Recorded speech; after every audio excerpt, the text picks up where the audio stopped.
The president said he's disappointed in Russia and told us he thinks he'll have a major statement to make about Russia on Monday. Though when pressed, he did not say what that statement will be.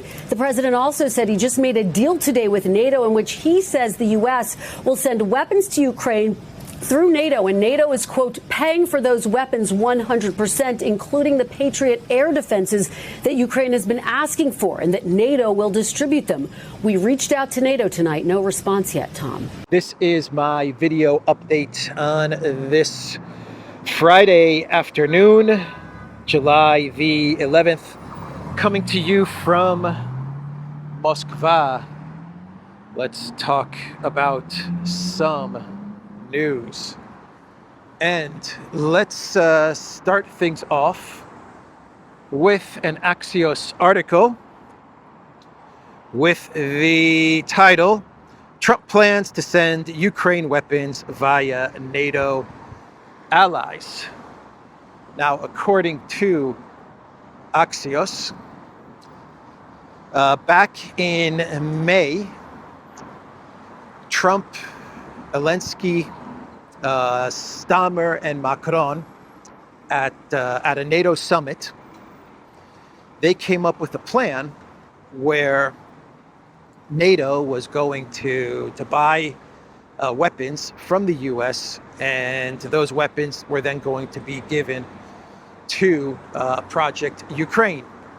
The one requirement, according to Axios, that the U.S. had of NATO was that the weapons that were sold to NATO had to be given to Ukraine. NATO would not be allowed to keep any of those weapons. And Axios is reporting that the weapons that NATO is going to purchase is not only going to be defensive weapons, but we're also talking about offensive weapons as well, though Axios did not get into any details of the weapons that are going to be sold to NATO. So U.S. weapons sold to NATO, and NATO sends those weapons to Ukraine, which is very misleading because the United States pretty much funds NATO. So at the end of the day, what we are talking about is U.S. money given to NATO, funding NATO, which will be used to purchase U.S. weapons, and those weapons will then go to Project Ukraine.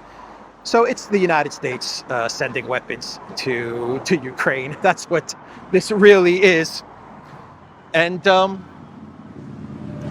reason they did all of this, the reason they're laundering these weapons through NATO, because that's effectively what they're doing, the United States, the Trump administration, is because Trump doesn't want to go to his base and break one of his campaign promises, which was that he was not going to do the stupid things that Biden was doing with Project Ukraine, which was giving weapons to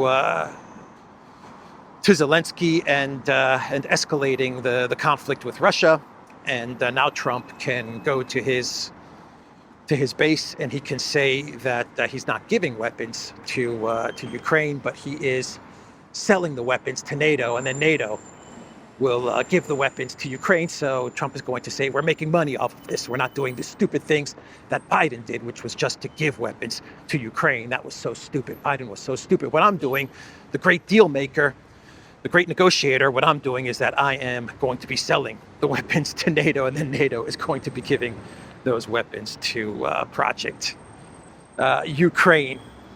And then Trump is going to say that the reason he's doing this is because he tried to get some sort of a ceasefire with Putin, but he became very frustrated with Putin, and so he's decided to send those weapons, offensive and defensive, to the Alensky regime.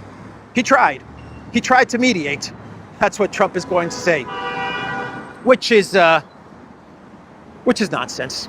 It's nonsense. The United States mediating was always a ridiculous narrative, and this was the narrative, the excuse that was put together, ultimately to get Trump to send the weapons to Ukraine,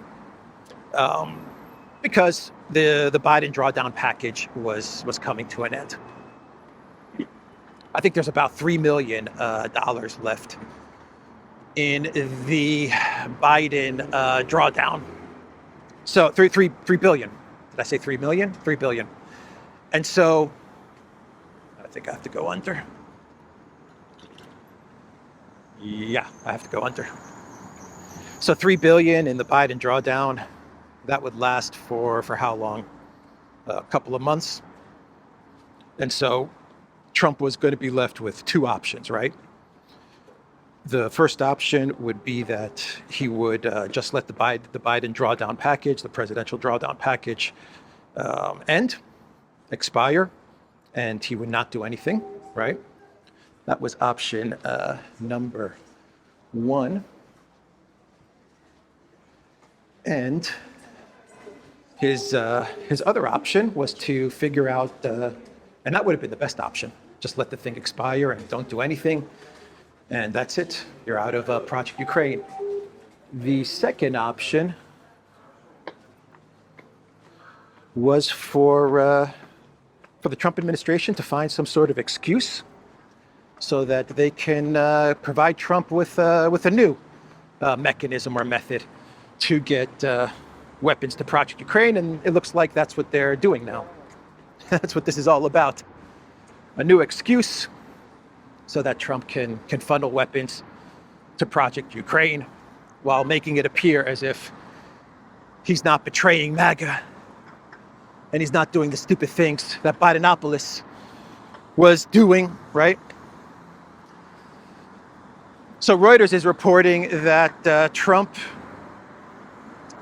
is preparing a $300 million weapons package. From what I understand, this is coming from the presidential drawdown mechanism. But the significance of this, the importance of this, is that it's going to be the first time that the Trump administration actually prepares the package. They're going to actually pick and choose what weapons they're going to send to Alensky from the drawdown package. So the Trump administration is now actively getting involved in choosing the weapons that they're going to send to Project Ukraine. And yeah, that's important because Trump hasn't done this yet. The Trump administration has not touched the presidential drawdown mechanism. Now they're actively getting involved in the drawdown mechanism, and they're going to be sending the first 300 million of the weapons of their choosing to Alensky and to Project Ukraine. So weapons to NATO, selling weapons to NATO, getting involved in the drawdown mechanism so that you can choose the weapons that you want to send to Project Ukraine as well. The Trump administration is getting deeply involved in the conflict. Not that they were not involved in the conflict, but now it is safe to say that Project Ukraine is absolutely Trump's war. No doubt about it. Blinken, Nuland, Sullivan, Austin, and Biden, they have been completely let off the hook when it comes to the debacle that is Project Ukraine. Trump is taking ownership of this war. He is now actively providing weapons to the Alensky regime, and most likely will be providing not only defensive weapons, but offensive weapons. And with the weapons come the sanctions. And so Trump was speaking to NBC News, and he hinted at some big announcement on Monday. Once again, he said he's very frustrated with Putin. I'm very frustrated with Putin because I cannot trick him into Minsk 3. I'm the great negotiator. I am the great negotiator. How come I cannot trick him into Minsk 3? And so he's very frustrated with Putin. And he said he's going to have a big announcement on Monday regarding Russia. Most analysts believe it's going to not only involve weapons, defensive, offensive, 300 million, NATO purchasing weapons to give to Ukraine and all of this stuff. So a major escalation, but a lot of analysts also believe Trump is going to announce the 500% bone-crushing Lindsey Graham, bone-crushing foreign policy president of the United States, Lindsey Graham, bone-crushing sanctions against Russia. That's what many people believe Trump is going to announce on Monday.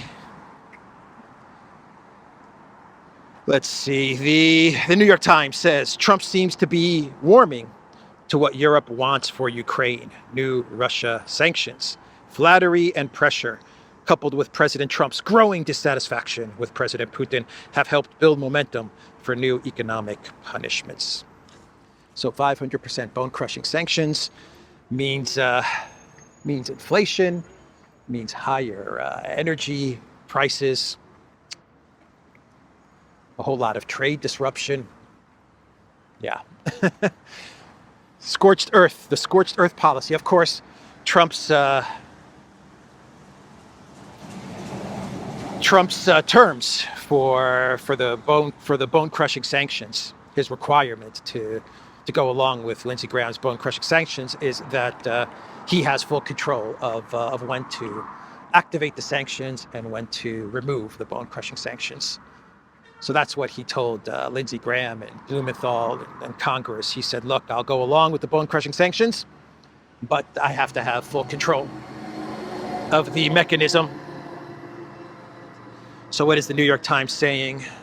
The New York Times is saying, ultimately, there are only three plausible outcomes in reference to the bone-crushing sanctions: a retreat by Russian forces, a meltdown in global energy markets, or a worldwide recession owing to a tailspin in global trade.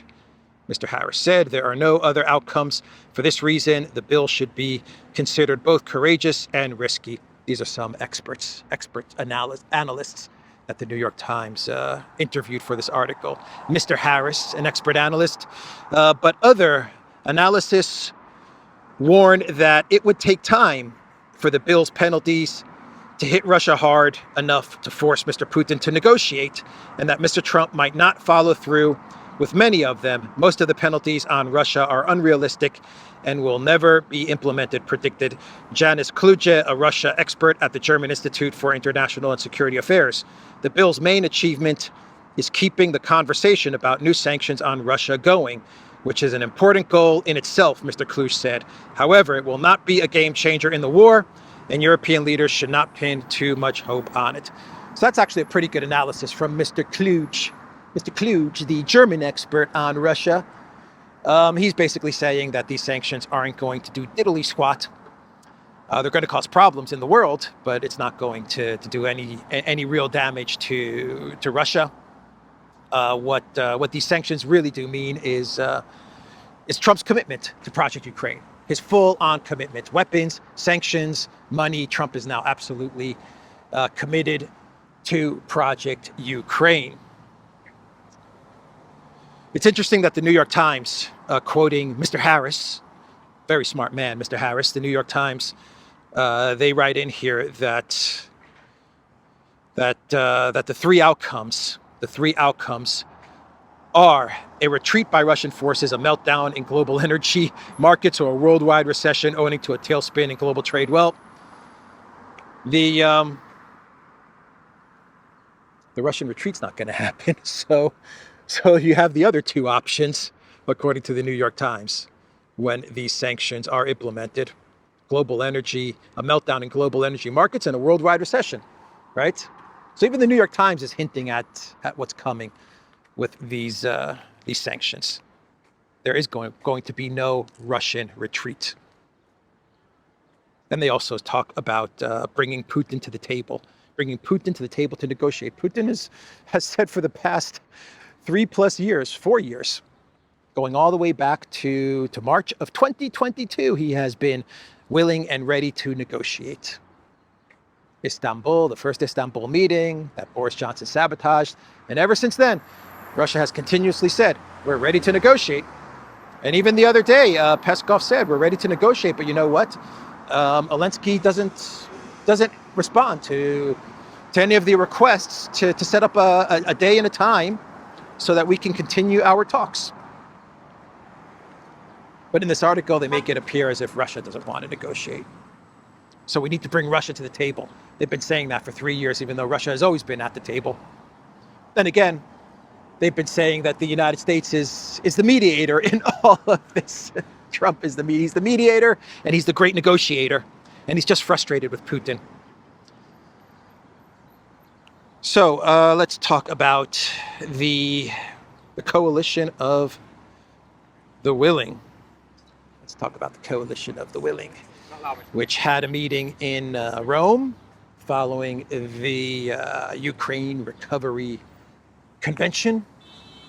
And the coalition of the willing, they sat down and talked about Project Ukraine. Of course, Alensky was at the head of the table, right? A round table or a square-shaped table, whatever. And Alensky, though, was front and center, sitting in a position of power, lecturing the coalition of the willing what they need to do in order to claim victory in this war.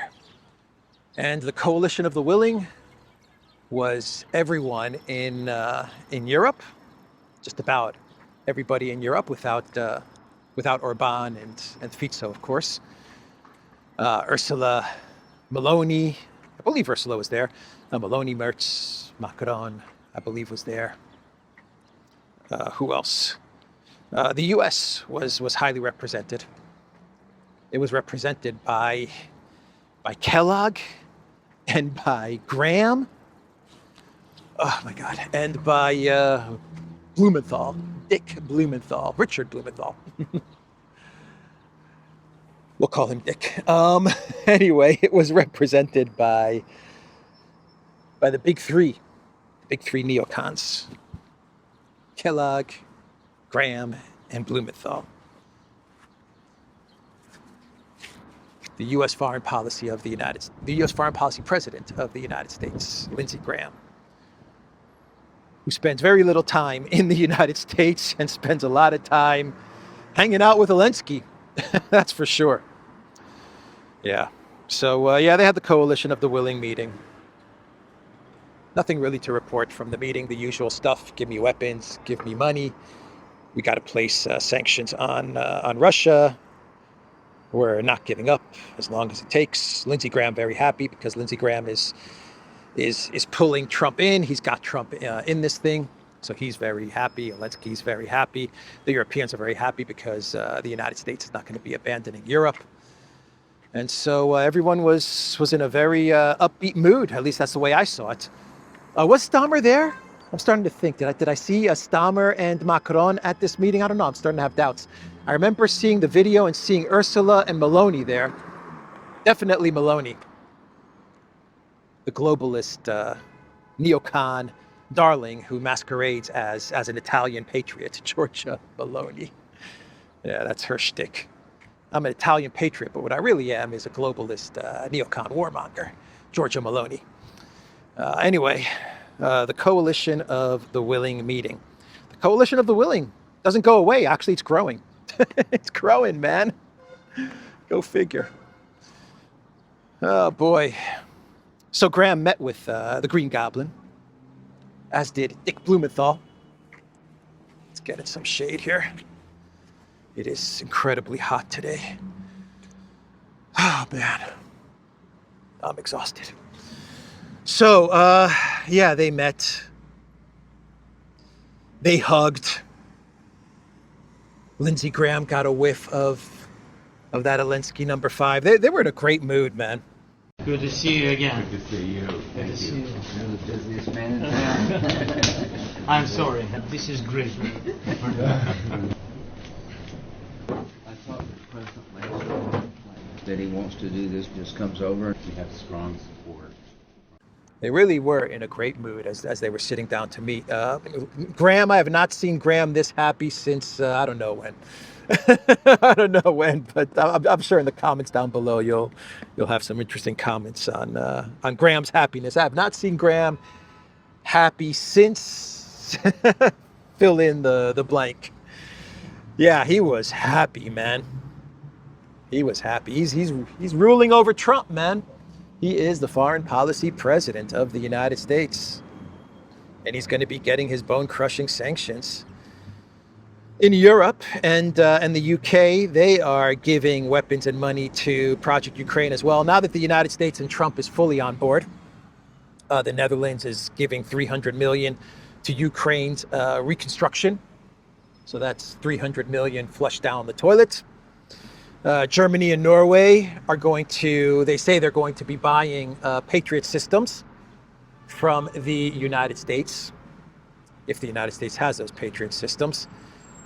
Germany and Norway are saying they will purchase those systems, this is according to Alensky.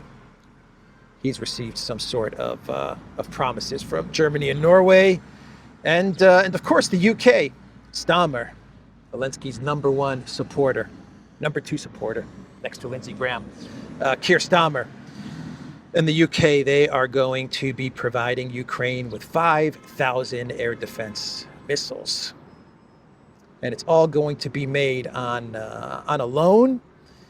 This was signed in Rome, and the UK will allocate about 3.4 billion for the supply of missiles. The loan repayment will be in a period of 19 years.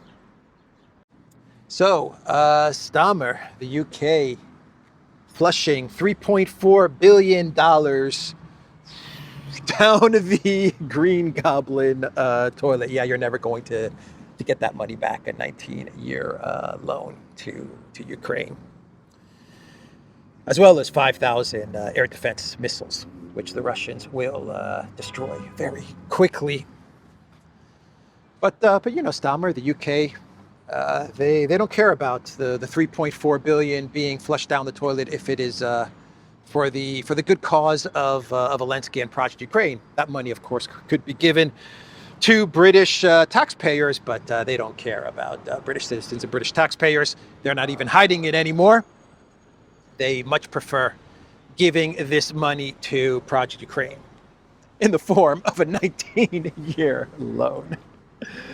So Macron, okay, he made this statement in London alongside Keir Starmer. So Macron was not in Rome at the Coalition of the Willing meeting, nor was Starmer, but Macron said that the countries of the Coalition of the Willing will patrol Ukraine's airspace and maritime zones after a ceasefire agreement is reached with Russia. Here we go again.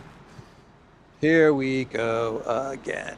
The Coalition of the Willing will create a no-fly zone in Ukraine when an agreement is reached with Russia. Basically, what Macron is saying is that when the Ukraine forces have to pull back from Donbass, and they have to start setting defensive lines, probably from the other side of the Dnieper, the Coalition of the Willing is going to push for some sort of entry into Project Ukraine in the form of a no-fly zone.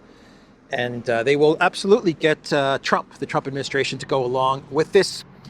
And the Russians have stated that if the Coalition of the Willing gets involved in Project Ukraine in any way, shape, or form, then the Russian military will destroy those Coalition of the Willing forces, the collective West forces that decide to enter the conflict in Ukraine. But that's what Macron is talking about. He is basically saying that they're going to try and create some sort of a no-fly zone as Ukraine is pushed back to create some sort of a new defensive line as the Russians advance throughout the Donbass. And actually, there's a Swiss publication, just to go off of that statement, a Swiss newspaper called Zürcher Zeitung. I think I've talked about this Swiss newspaper.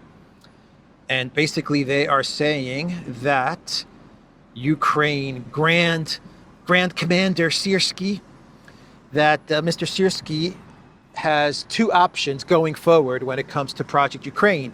The first is to try and minimize losses in the face of Russian advancement and prevent large units from being encircled.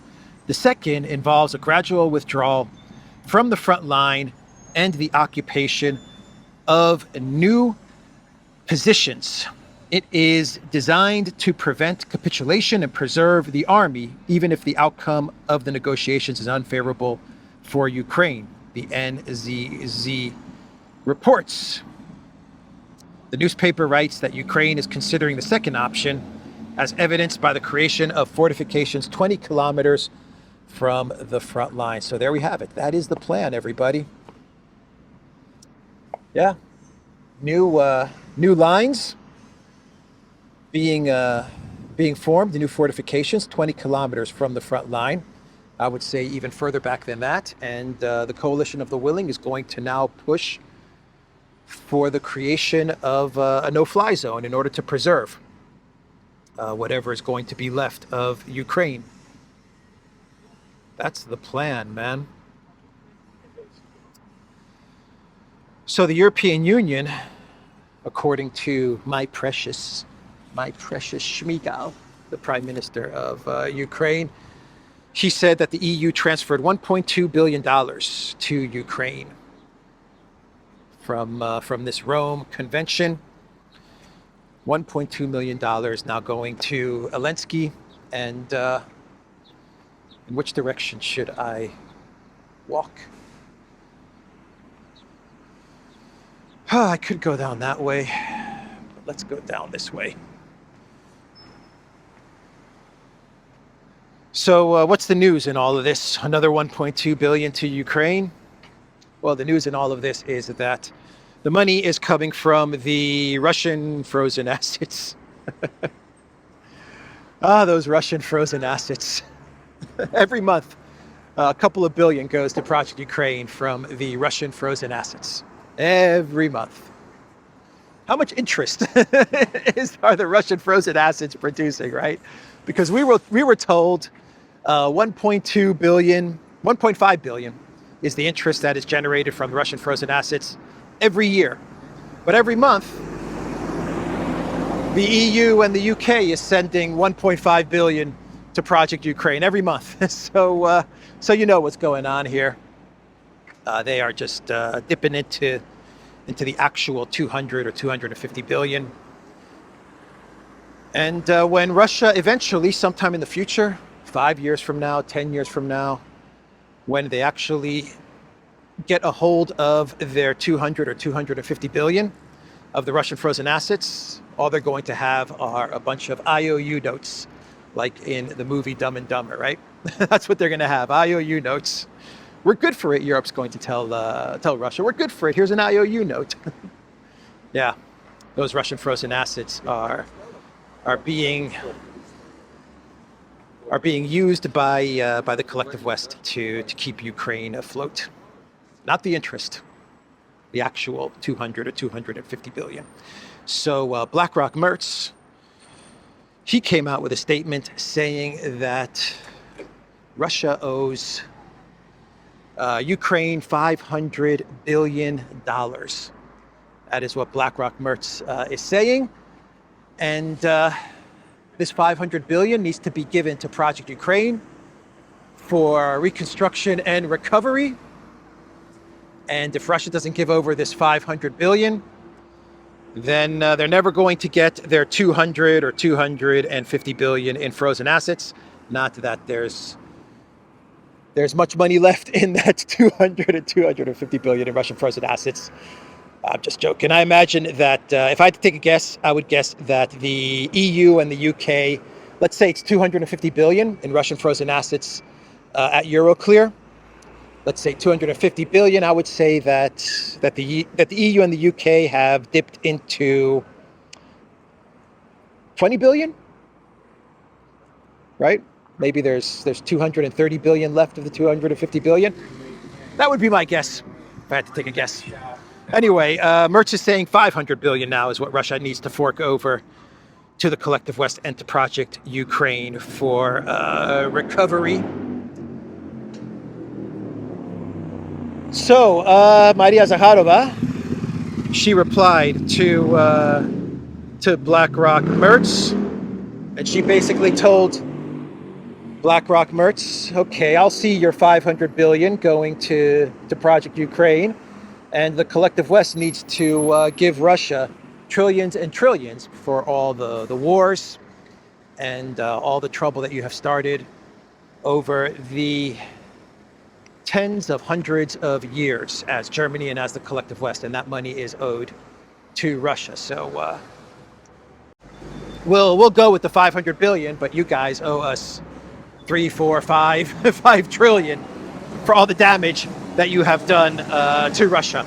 So that was Zakharova's response to BlackRock Merz. So let's do some more news, and we will wrap this video up. And we are getting reports from the New York Post that some enriched uranium survived in Iran from the US strikes. How about that, huh? The very Trump-friendly New York Post is citing an Israeli official who is saying that the Trump administration did not obliterate the Iranian uranium. Nope, didn't obliterate it. There is still some uranium left. And of course, for Israel, they have to say this because they are going to approach Trump again. They're already approaching the Trump White House, and they are saying that we have to have a round 2 of the conflict with Iran because you actually did not destroy the uranium, even though you are saying that you destroyed it. You didn't. So that's what the New York Post is reporting. And in Ukraine, there was an ethnic Hungarian who was being forced to go to the front lines, and he resisted, and he ended up dying. And Hungary is very upset about this. And Ukraine, they're trying to explain this away by saying that this Hungarian, ethnic Hungarian, in Transcarpathia region, that he was legally mobilized and deemed fit for service, but later deserted his unit and checked himself into a hospital. According to the Ukraine military, he showed no signs of physical violence, and his death on July 6 was ruled as a pulmonary embolism. This story makes me very sad. Hungary's very angry over this.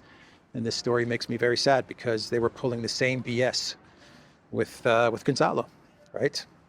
Ukraine is saying that they did not rough up this Hungarian to try and force him to go to the front. But he died of some sort of embolism, right? Anyway, Alensky, he was meeting Duda, and according to Polish media reports, Alensky told Duda that he never heard of the Volyn massacre. He had no idea what the Volyn massacre was. Ukraine's Alensky claimed he had no idea about the atrocities committed by Ukrainian Nazi collaborators during World War II until confronted about the issue by Polish President Andrzej Duda. The latter has told the media outlet RMP24. According to the president, Alensky's claim underscores that Ukrainians are kept in the dark about their nation's troubled past. He said to me, Andrzej, I've never heard of the murders, the killing of Poles in Western Ukraine in Volhynia. They didn't teach us about it in school, Duda said, recounting one of his meetings with the Ukrainian leader. What a load of BS that is, huh? Shame on Duda. Shame on Duda for going along with this, for trying to gaslight and fool the people of Poland with this ridiculous story that Alensky And the people of Ukraine have no idea about the Volyn massacres. Shameful, man, from Duda. Absolutely shameful. And he calls himself a patriot, right? He's from the Patriotic Party, Duda. Anyway, let's cross, see what's going on here.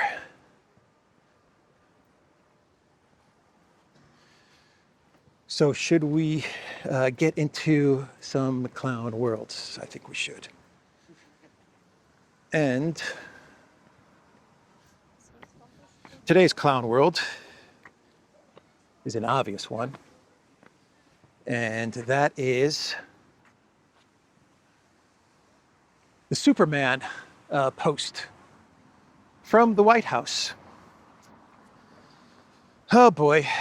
You know, I think we're 6 months into, where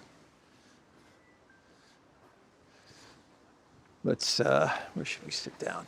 Let's sit down over here. We are 6 months into the year.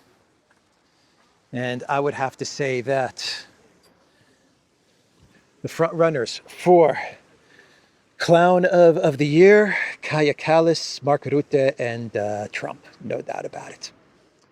No doubt about it. And they just might have taken the lead with this Trump Superman post from the White House on X, the symbol of hope, truth, justice, and the American way. Superman Trump.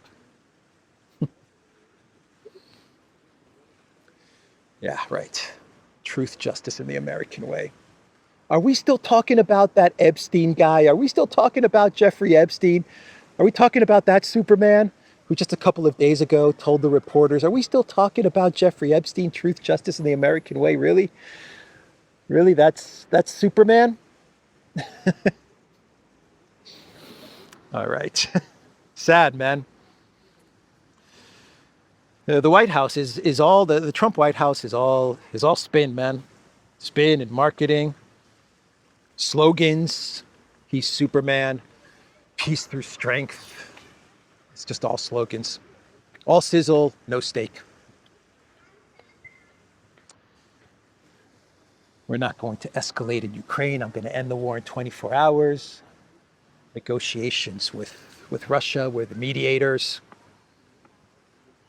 And now they fully own the conflict in Ukraine, letting Biden and his crew completely off the hook, the Trump administration.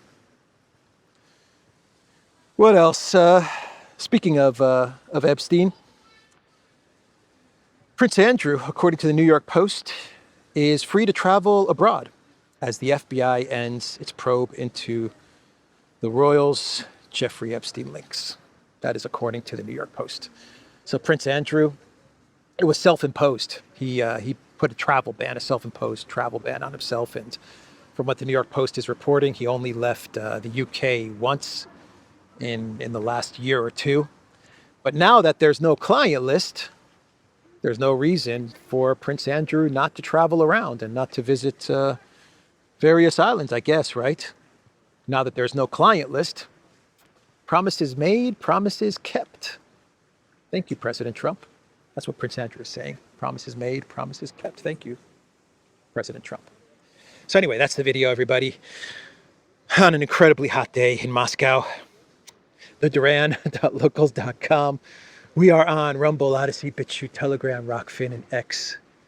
Go to the Duran shop, pick up some merch like what I'm wearing in this video update.